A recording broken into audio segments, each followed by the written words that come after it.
I loved her. I love her with every fiber of my being. But you say that in the present tense. Yes. I mean, she's dead because you killed her. Yes. But you love her. Yes, I do.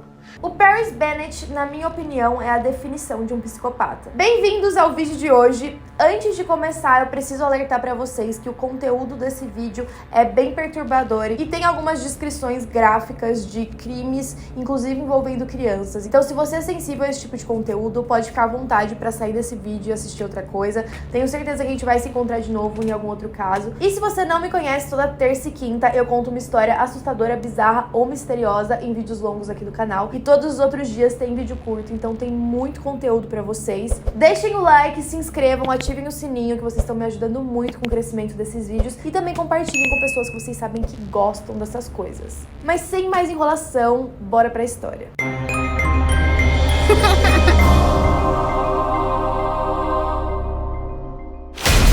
Eu me deparei com o caso de hoje por causa de um vídeo que viralizou no TikTok da entrevista do Paris, que é bem perturbadora, e você vê que o comportamento dele é muito frio. E de fato a gente vai entrar nos detalhes que levaram a ele dar essa entrevista. E antes de mais nada, os dois grandes protagonistas dessa história são o Paris e a mãe dele, a Charity. Então antes de falar sobre ele, vamos falar sobre a mãe dele. A Charity nasceu filha de Boris e Kyla Bennett. O pai dela era dono de uma empresa de caminhões muito famosa, então eles tinham muito dinheiro, eles eram muito bem de vida, viviam uma vida bem confortável em um rancho. A infância da Charity foi até que bem tranquila, até os 6 anos, quando o pai dela foi assassinado. Só que depois que o pai dela morreu, a relação da Charity com a mãe não era muito boa, principalmente porque a Charity desconfiava e tinha quase certeza que quem tinha matado o pai dela era a própria mãe. Em algumas entrevistas, a Kyla fala sobre o que aconteceu, principalmente porque o marido dela era bem rico e teria talvez um interesse financeiro ali. Ela foi acusada por ter contratado alguém para matar o marido e não que ela mesma tinha cometido o assassinato. Os jurados consideraram ela inocente, mas em uma entrevista ela deu a entender que ela tinha manipulado esses jurados. Além disso, teve uma situação tanto quanto estranha, porque os pais tinham se separado uma época, daí eles voltaram e 57 horas depois deles terem voltado com o casamento, ele foi morto. Então,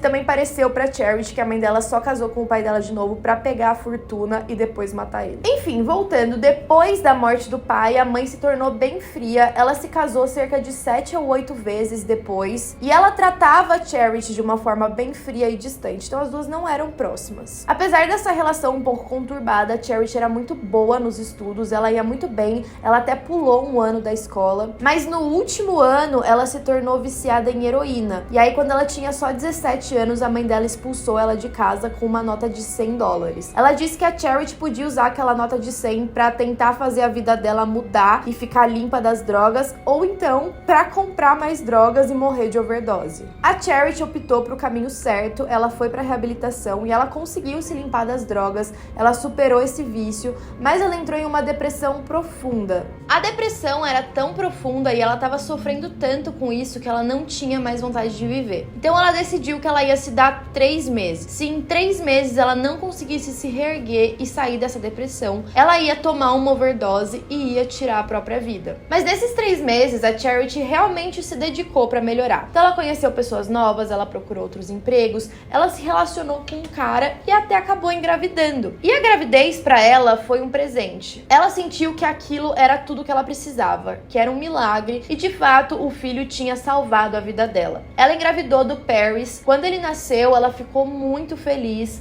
mas o pai do garoto não ficou lá por muito tempo. Assim que ele nasceu, pouco tempo depois, ele acabou indo embora, e aí foram só os dois. O Paris era um garoto muito inteligente, calmo, ele tinha vários hobbies. Desde quando ele tinha 3 anos de idade, ele começou a desenhar, e os desenhos dele eram muito bons. E conforme ele foi se desenvolvendo na escola, os professores elogiavam muito e diziam que nunca tinham encontrado um aluno tão brilhante. Ele fez um teste de QI e o QI dele deu 141. E pouquíssimas pessoas no mundo têm um QI tão alto. Os dois tinham uma vida muito boa, eles passavam muito tempo juntos. A Charity tirava várias fotos e gravava vários vídeos do Paris e de todo o desenvolvimento dele ao longo dos anos. E aí, quando ele tinha 8 anos, a Charity acabou se envolvendo com um outro cara e engravidou de novo de um homem diferente do pai do Paris. Só que a história não foi muito diferente. Assim que a segunda filha dela nasceu, a Ella, o cara também foi embora e deixou ela sozinha cuidando dos filhos. Quando a Charity estava grávida, o Paris não gostou. Ele ficou com bastante ciúmes e toda vez que ela falava sobre a gravidez ou que iam pessoas na casa visitar e ficavam passando a mão na barriga e tal, ele saía do cômodo. Então a Charity estava preocupada com como seria a reação dele quando ela nascesse. Mas quando ela nasceu, foi tudo maravilhoso. O Paris imediatamente se apaixonou pela menininha. Ela era muito fofa, teimosa e os dois ficaram muito próximos. Eles brincavam juntos o tempo todo e inclusive o Paris escolhia o estilo de roupa que ela ia usar todos os dias. Então ele era o estilista pessoal dela. Ele se tornou aquele padrão de irmão mais velho e os três se davam muito bem. Quem via de fora pensava que eles estavam tendo a vida perfeita. Mas conforme os meses e os anos foram se passando, a Charity voltou a ter problemas com o trabalho. Tava muito difícil para ela manter um emprego e cuidar das duas crianças, principalmente porque a relação dela com a mãe não era muito boa. Então ela não tinha ajuda e ainda tinha que pagar o aluguel e pagar todas as contas e os custos que as crianças davam. Então ela passava muito tempo acordada à noite, procurando formas de criar o próprio negócio ou de trabalhar em lugares que fizessem o lucro render o suficiente para ela bancar tudo. E como ela ficava muito agitada e tinha que passar muito tempo acordada, ela teve uma recaída e começou a usar cocaína. O uso dessa droga durou cerca de 6 meses e o Paris não gostou daquilo. Eu imagino que deve ser difícil para ele também pensar que agora com uma filha mais nova, a mãe tendo recaída, ele se sentia meio que na responsabilidade de cuidar de tudo ali e acabou se sentindo traído pela mãe. Ele sentia que ele não podia confiar nela mais, então ele começou a tratar ela muito mal. Parecia que ele realmente odiava a mãe e ele tinha algumas crises de violência. Depois desses 6 meses, a Charity conseguiu ficar limpa,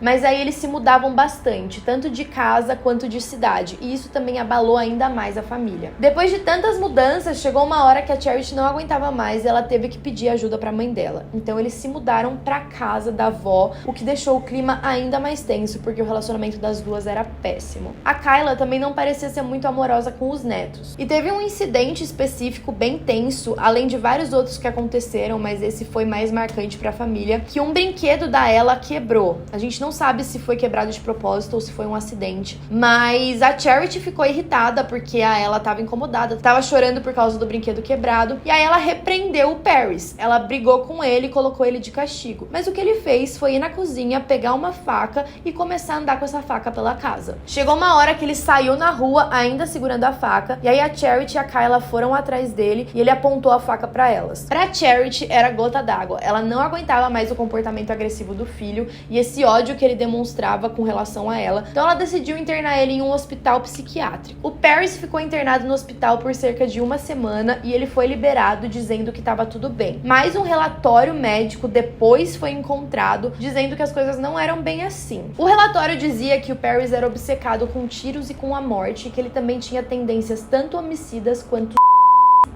a avó, a Kyla, achava que a Charity tinha conhecimento dessa ficha, mas a Charity nega e fala que nunca tinha visto isso do hospital. Também tem alguns vídeos que mostram que o Paris fazia alguns gestos violentos em relação a ela, mas eu não sei se isso é só por causa do que aconteceu depois ou se porque realmente era um indício desde o começo, e vocês vão entender. Hi. Em 2007, o Paris, agora com 13 anos e a Ella com 4, eles finalmente conseguiram sair da casa da avó e aí a Charity arrumou um emprego em uma cidade chamada Abilene. Era uma cidade bem pequena, uma comunidade católica, e ela começou a trabalhar em um bar, ou seja, ela trabalhava durante a noite e precisava de uma babá para deixar os filhos. No dia 4 de fevereiro, ela saiu para trabalhar e a babá ficou com o Paris e a Ella. Ela deu jantar para eles assistiram um filme e ela colocou a Ella para dormir. Mais tarde, o Paris convenceu a babá de que tava tudo bem ela ir embora e deixar os dois, que ele tomava conta da irmã. E aparentemente ele foi convincente o suficiente pra babá aceitar e ir embora, apesar de ter sido contratada pra ficar lá até a hora da Charity chegar. Poucas horas depois da babá ter ido embora, a polícia recebeu uma ligação de um garoto chorando, dizendo que achava que tinha machucado a irmã e que achava que ela tava morta. Ele parecia estar bem desesperado e a atendente começou a dar orientações pra ele fazer procedimentos de primeiros socorros. A princípio, princípio, ele se negou a fazer. Ele disse que não adiantava porque ele sabia que a irmã estava morta. A atendente ainda assim insistiu e ele começou a responder 1, 2, 3, 4, como se ele estivesse realizando o procedimento junto com a telefonista. I accidentally killed somebody. You think you killed somebody? No, I know I did. I feel so messed up. Is she breathing right now? No. Is she bleeding anywhere? Yes, she's bleeding all over the bed because I stabbed her. Where'd you stab her? Lots of places. A atendente chamou os policiais para irem até a casa e quando eles chegaram lá, o Paris parecia choroso e apontou para o quarto da irmã. O que os policiais viram lá dentro deixou eles chocados. Ela estava deitada na cama, completamente ensanguentada. Quando eles perguntaram para o Paris o que tinha acontecido, ele disse que ele estava dormindo e teve uma crise de alucinação em que ele olhou para a irmã e ela parecia ser um demônio cheio de chamas em volta e que estava rindo para ele. E aí ele pegou uma faca e esfaqueou ela 17 vezes. Essas 17 facadas se provaram serem fatais e, de fato, ela morreu ali no quarto mesmo. Quando a polícia analisou a cena do crime, eles perceberam que o Paris nunca tinha tentado as medidas de primeiros socorros como ele tinha falado na ligação. I did not try to perform CPR. I took the phone and I left the room.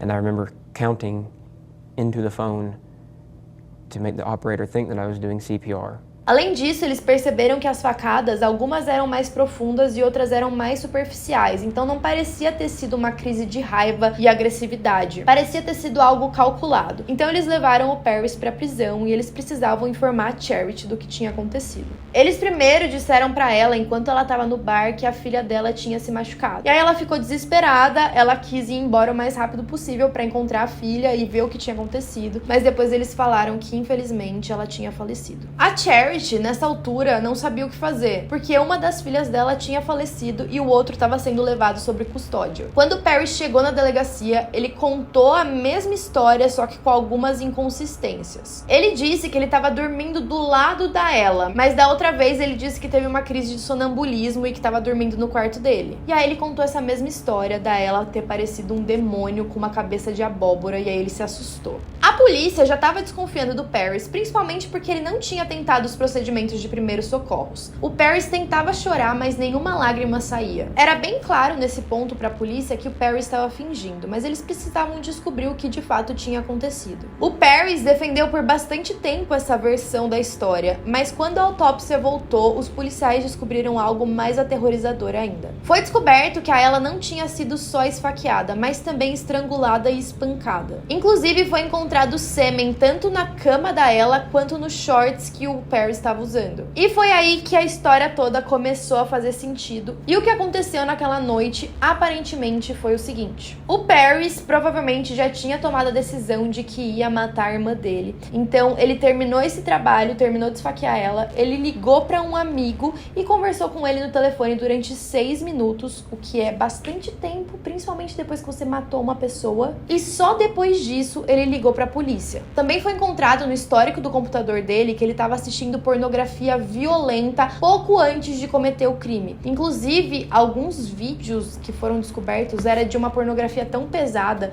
que é um nome específico que eu nem sei direito, porque eu nem sabia que isso existia, mas é um tipo de pornografia que envolve homicídio. A Charity já sabia que o Paris estava consumindo pornografia. Ela não sabia muito bem como reagir com aquilo, principalmente porque ele tinha 13 anos, tá? É muito importante a gente lembrar que ele só tinha 13 anos nesse caso. Mas a Charity não desistiu, ela continuou indo lá ver o Paris, e aí chegou um momento que ela falou pra ele: eu sei que você tá fingindo. Ela disse que sabia que ele tava fazendo aquilo de propósito e que ele tava mentindo. E finalmente ele ficou em silêncio. Ele mudou o comportamento de forma que parecia que outra pessoa tinha assumido o lugar dele. E aí ele respondeu: bom, você demorou pra descobrir isso, né? A Charity decidiu confrontar ele com relação à cena do crime e ele não gostou. Ele pegou a mesa, virou pro lado, deu um soco na parede e saiu. Até aqui, a gente não sabia exatamente o que tinha acontecido porque o Paris ficava mudando a versão dele o tempo todo. A gente tinha algumas evidências e 6 meses depois do crime, o caso foi levado pra corte juvenil. A acusação não queria saber o motivo. Eles tinham um assassino, eles tinham prova do que era ele, eles tinham uma pessoa pessoa que tinha falecido, então tudo que eles queriam saber é de deixar ele trancado pro resto da vida dele. Ou seja, o caso era bem preto no branco. O Perry já tinha falado que ele tinha matado a irmã, então ele confessou. Ele se declarou culpado e recebeu a pena máxima de 40 anos, que é a máxima pra corte juvenil, lembrando que ele só tinha 13 anos. O Perry não se abriu nos primeiros anos de prisão, ele se recusava a receber visitas da mãe e ele só se comunicava com as pessoas através de cartas e desenhos. Ele também participou de alguns casos dentro da prisão que envolviam violência, como por exemplo um dia que ele espancou um garoto lá sem mais nem menos e sem motivo aparente algum, e o menino nem reagia, ele simplesmente deixou o Perry bater nele. Ele passou por avaliações psiquiátricas lá dentro e foi declarado que ele tinha narcisismo patológico.